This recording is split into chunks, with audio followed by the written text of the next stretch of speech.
जय श्री राम दोस्तों, आप देख रहे हैं YouTube चैनल ज्ञान स्टार प्लस। तो दोस्तों, आप सभी का हार्दिक स्वागत और अभिनंदन। दोस्तों, आज हमने आपके लिए कमेंट चुना है बुंदेलखंड एक्सप्रेस वालों का, और ये लिखते हैं कि बिना पैर पर्वत चढ़े बिन मुंह के फल खाए, ऐसो मुसाफिर कौन है जो पानी पी मर जाए। दोस्तों, बहुत अच्छा कमेंट है। इसका उत्तर जानने से पहले जो भाई हमारे चैनल पर नए हैं उन भाइयों से मेरा निवेदन है कि वे भाई हमारे चैनल को सब्सक्राइब जरूर कर दें। देखिए दोस्तों, वीडियो को अंत तक देखिए। कौन है ऐसा मुसाफिर कि एक बार इस संपूर्ण सृष्टि में दोस्तों राक्षसों का आतंक अधिक हो गया। तो उस समय अग्निदेव जल में जाकर के छिप गए, क्योंकि जिस समय माता पार्वती ने देवताओं को यह श्राप दिया था कि तुम्हें कोई संतान नहीं होगी, तुम संतान विहीन रहोगे, उस समय अग्नि देवता उन देवताओं में नहीं थे और वे समुद्र में छुपे हुए थे। तो अग्नि के ही द्वारा संतान उत्पन्न की जा सकती थी। जब वो समुद्र में छुपे हुए थे तो देवता लोग उन्हें ढूंढ रहे थे। ये महाभारत के अनुसार है दोस्तों।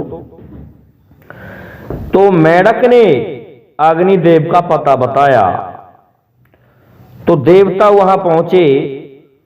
अग्निदेव को इस बात का पता चला कि मेरा पता मेढक ने बताया है। तो मेढक को अग्निदेव ने श्राप दे दिया कि जा, तेरे जीव नहीं रहेगी। लेकिन अन्य देवताओं ने कृपा की कि तुम फिर भी बोलोगे जीव नहीं होगी फिर भी। तो दोस्तों, उस दिन से मेढक के जीव नहीं है। इसी प्रकार से एक बार जंगल में जा छुपे कि उनका पता एक हाथी ने बता दिया। तो हाथी से वे श्राप दिया कि जाओ, तुम्हारी जीभ उल्टी हो जाएगी, क्योंकि तुम इस जीव के द्वारा ही तो बता रहे हो। ये स्थिति हो गई दोस्तों हाथी की। इसके पश्चात सुख कहते हैं दोस्तों तोते को।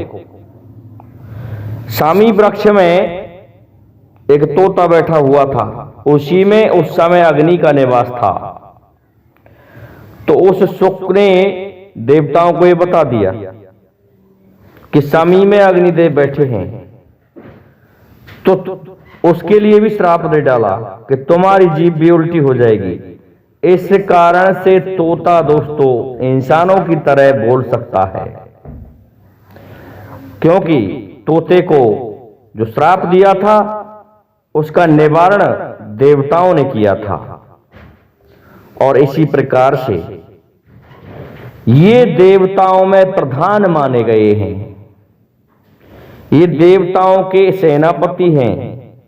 इसी कारण से कार्तिकेय भी अग्नि से उत्पन्न माना गया है, क्योंकि जिस समय तारक नाम का वह राक्षस उत्पन्न हुआ था और उसने आतंक मचाया था, तो देवता सभी इधर उधर भागे भागे दौड़े दौड़े डोल रहे थे। उन्हें कोई आश्रय नहीं मिल पा रहा था, क्योंकि स्वयं देवता तो कोई संतान उत्पन्न कर ही नहीं सकते थे बिना अग्निदेव के। तो जब ऐसा हुआ तो देवताओं ने अग्नि को प्रसन्न करके भगवान शिव के पास में भेजा, जहां पर मां पार्वती के साथ भगवान शिव विहार कर रहे थे। तो उनकी खिड़की पर जाकर के बैठ गए तोते के रूप में अग्निदेव। भगवान शिव ने उनके बोलने से पहले ही कह दिया कि आप देवताओं के प्रयोजन से आए हो।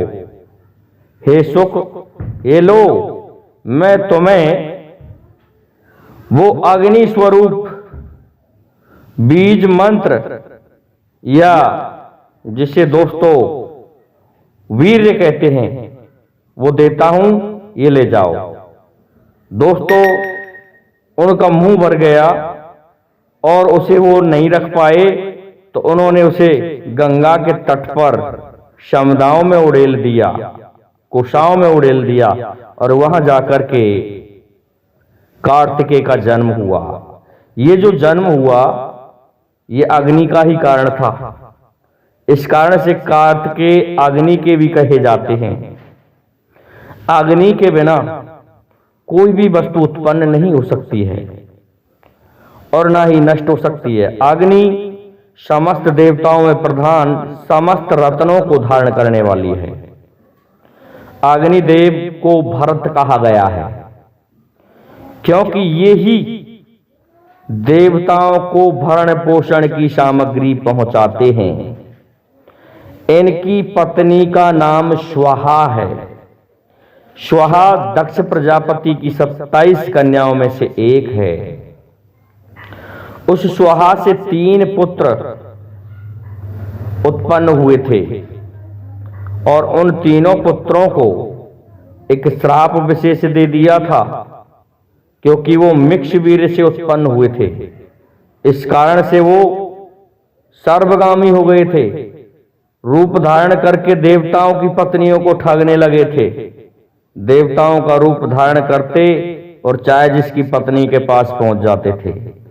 इससे जब इस बात का पता देवताओं को चला कि हमारा रूप धारण करके हमारी पत्नियों को ठग रहे हैं, तो उन्हें श्राप दे दिया गया कि जाओ तुम सर्वगामी हो जाओगे। सर्वगामी पशु पक्षी तुम सभी के पास जाओगे। इस तरह से इससे दोस्तों फिर अग्निदेव नाराज हो गए। अग्निदेव छुप के बैठ गए।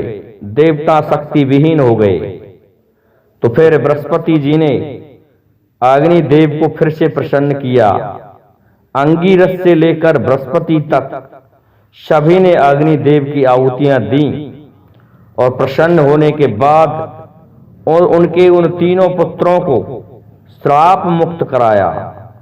दोस्तों अग्निदेव की 7 जिह्वाएं हैं अर्थात जीव हैं, जिनमें काली, कराली, सुलोचना, धूम्रवर्णी, इस तरह का इनके 7 नाम बताए गए हैं, जिससे ये भक्षण कर जाते हैं इस संसार की समस्त बिना मोह की वस्तुओं का। ऐसी वस्तुएं और ये पर्वतों तक भी फैल जाया करते हैं, जिससे समस्त संसार में एक ऊर्जा व्याप्त है। समय समय पर ऐसा हुआ है जब जब अग्निदेव रुष्ट हुए हैं और अग्निदेव नहीं रहे तो राक्षसों का सब वर्चस्व बढ़ गया, और जब वर्चस्व बढ़ गया तो इससे राक्षस आतंक मचाने लगे। तो फिर सूर्य के रूप में सूर्य किरणों का विकास हुआ और तब अग्निदेव फिर से प्रकट हुए। और इनके तेज को बढ़ाना होता है। जब भी यज्ञ हवियां जाती हैं तो स्वाहा कहकर के, ये मुख है सभी देवताओं के, ये ही उस सामग्री को उन देवताओं तक पहुंचाने का कार्य करते हैं। तो ये इस प्रकार के देवता हैं अग्निदेव।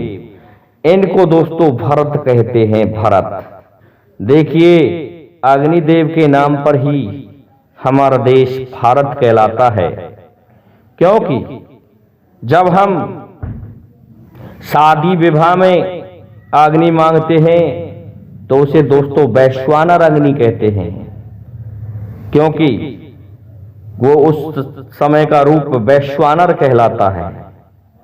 और जब हम अपने अंदर देखते हैं तो उसे जठराग्नि कहते हैं, वह भी अग्नि का ही स्वरूप है। इसी तरह से हवि को पहुंचाने वाले स्वाहा कहलाते हैं और देवताओं में प्रधान सेनापति के रूप में कार्तिकेय वो भी अग्नि के ही हैं। इस प्रकार से अग्निदेव समस्त देवताओं में श्रेष्ठ और प्रधान सेनापति भी हैं। उनसे ही युद्ध को देवता जीता करते थे। अग्निदेव जब सेनापति के रूप में आगे रहते थे तो इस तरह से जला दिया करते थे राक्षसों को अपनी अग्नि की लपटों से कि राक्षस समाप्त हो जाते थे, फिर से उठ खड़े नहीं होते थे। ये सभी अग्निदेव का कमाल है। तो ये ही ऐसे देवता हैं जो बिना पैर के पर्वत तक पहुंच सकते हैं और बिन मोह के फल खाएं। ऐसे फल लकड़ी, कंडे, जो भी कूड़ा करकट होता है उनसे किसी का मोह नहीं होता, उस फल को ये ही खाते हैं अग्निदेव। तो बिन मोह के फल खाएं, ऐसो मुसाफिर कौन है।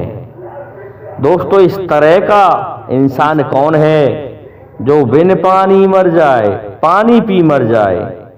पानी पी करके अग्निदेव शांत हो जाते हैं। जब भी अग्नि कहीं लगती है तो उस पर पानी डाल दिया जाता है तो अग्निदेव शांत हो जाते हैं। तो श्रीमान बुंदेलखंड एक्सप्रेस आईडी वालों, आपकी ये पहेली यहां लगती है। मैं समझता हूं आपको हमारा वीडियो अच्छा लगा होगा, इसलिए अब आप सभी से मेरा निवेदन है कि आप हमारे इस वीडियो को लाइक, शेयर और सब्सक्राइब कीजिए। साथ ही बेल आइकन को भी प्रेस कर दीजिए जिससे कि आने वाले वीडियो का नोटिफिकेशन आपको मिलता रहे। दोस्तों, जय हिंद, जय भारत, जय जय श्री राधे, जय जय श्री राम।